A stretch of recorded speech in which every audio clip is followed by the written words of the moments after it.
ஓம் சாய்ராம்.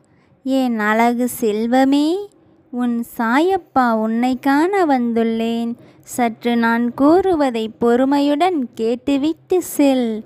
என் செல்வமே, எவரிடத்தில் பயமும் தயக்கமும் உள்ளதோ அவரிடத்தில் நிச்சயம் தோல்வி தொடர்ந்து கொண்டேதான் இருக்கும்.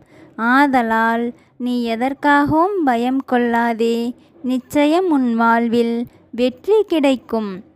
உன் சாயப்பா உன்னுடனே இருக்கும் பொழுது உனக்கு எதற்காக பயம்? சொல் என் செல்வமே.